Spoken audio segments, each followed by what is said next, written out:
Okay, morning guys. Today I'm going to start off with the basics of a poster. First of all, what paint to use. Ours is supplied by Rights of Limb. It's a one-shot poster colour. This one happens to be black.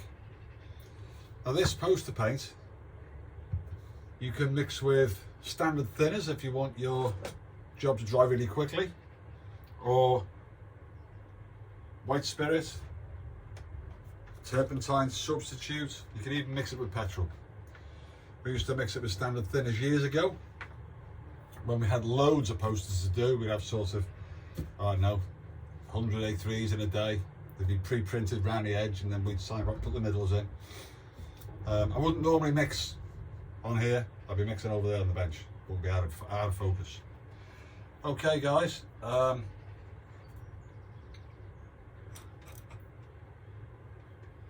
white spirit.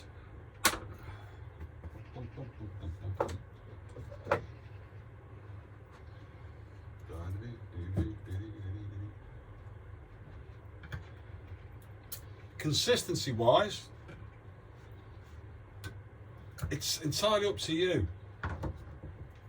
Posters, you really want it quite thin. You don't want it too slow, it won't work. Too thick.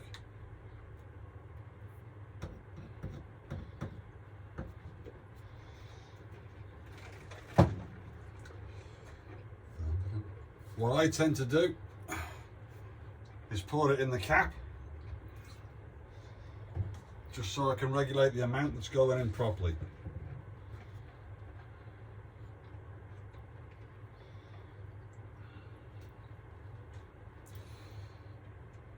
Your brushes I get from Rights of Limb as well. If you go on Rights of Limb website, you will see all kinds, different types.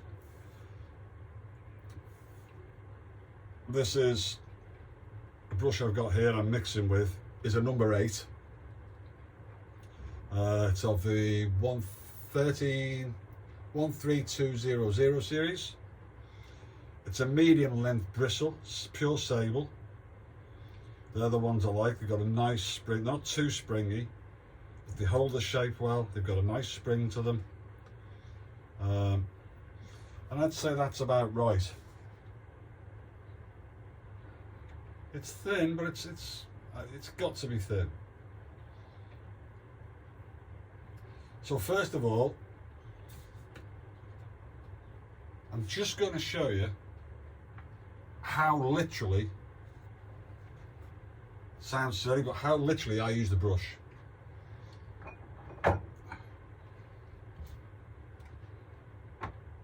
Because I'm going to start from scratch on these. Standard poster paper. So we've got, you can probably see just, I hope you can see, we'll see. We'll change all this as we get better organised, I hope. S-A-L, I've left the E. Now all I've done is literally, I'll show you. Boom, boom, boom, boom, boom, boom, boom. And get my pencil. Here's my scribe. So, my bench is a flat bench. Some guys have it slightly angled. I prefer it flat. And they'll have the paint, if they've got it angled, they'll have the paint on a trolley next to them on wheels. They'll push the trolley along. I prefer it flat, to be honest, but everyone's different. Poster paper, so real basics. Your bench is 33 inches by whatever length you like. I try to always get a 16-foot bench. 33 inches. And then we put a half round bead piece on the edge. So it sits into there, you can run your fingers along this edge, it's nice and smooth. You're not going to be getting bloody splinters while you're marking posters up. So, starting out, the way I've actually marked this out to show you, my pencil goes on the end of my mole stick, and literally my finger, this finger here, is the guide. It runs along the edge there. Literally runs along the edge. So I've got my poster, that's on the edge, that's there, that's where I want it. And all I've done is literally drawn a line like that, slide it down, just look at your finger running along here, bottom line, and I've ripped the bottom line in. Then what I would have done was, just to give myself an idea, is S, A, L, and then E. That's basically marking out. Okay, a letter E. And what I do with the large lettering is I outline it first and then go back with a bigger brush and fill it in. Okay, so I'll palette it out. I use old beans tins, any tin. Cut it down, because when you, instead of paletting out on here all the time and leaving the paint on the palette, when you do this, you're putting the paint back in to your tub, and you've got a reasonably sharp edge. It won't cut the paint, it won't cut the bristles, but as you draw it across it, it just takes the excess, and you can palette it like this. Okay, so we've paletted it. Now, I won't go right to where I want to start. I'll start just inside there. And the brush goes down and pull. So if you see that action, it goes, you put it down and then you pull. So it goes down at an angle and you pull it in. So it's down like that and then down. So it's down, it gives you the edge there, the corner there, pull it down. When you come to the bottom to lift it off, so you straighten that up. When you come to lift it off at the bottom, it's this stroke.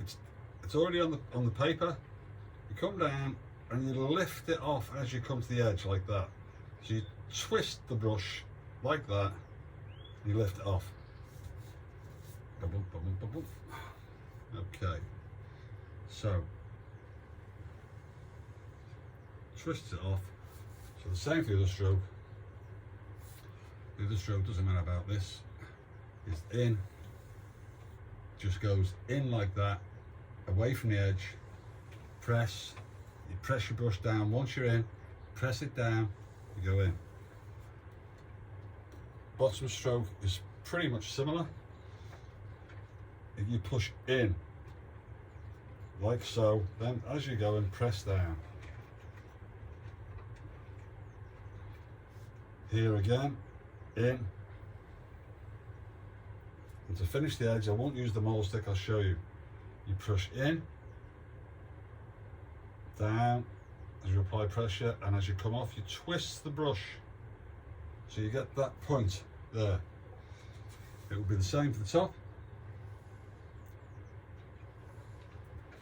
Okay, and then basically, I'd probably use a bigger brush or just fill it in with whatever.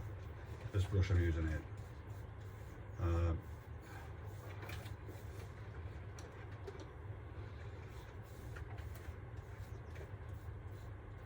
Using the white spirit or turpentine substitute, it will dry quickly.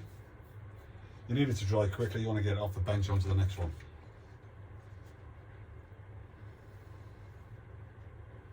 Someone asked me, do we use a pinstriping line for doing lines? Not really. I'll tend to chisel the brush out, and then wherever I'm putting the line, it's just the edge of the brush, literally. So it's the edge of the brush, and you just stroke down. Same across, like so. That's how I hold the brush when I'm using, I've got a crossed up. Your finger sits on top here, and your little finger sits up against it. So it's like that. And then you'll run along. When you're working upright, your little finger is trapped against this finger next to it, and it just stroked down like that. All these little points and tips I want to try and get over to you guys. So that's that. Now it's dib, dot, dot.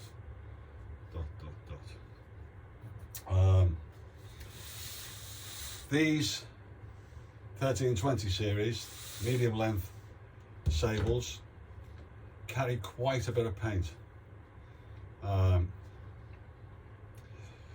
Ideal for whether you're doing that or you want to do this type of thing. They carry quite an amount of paint. Okay. The other brushes I'll use are small, shorter poster brushes. Short poster brushes. You'll see them. That's a 3/8. This one. For small lettering, 1 stroke. And they go right up. These brushes go right up to 1 inch.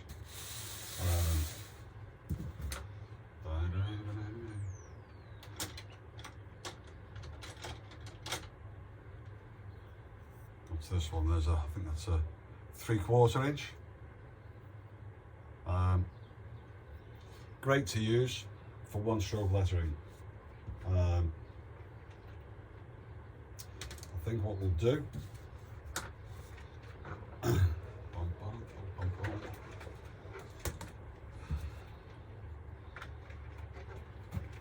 we pause this? No, we can't pause it.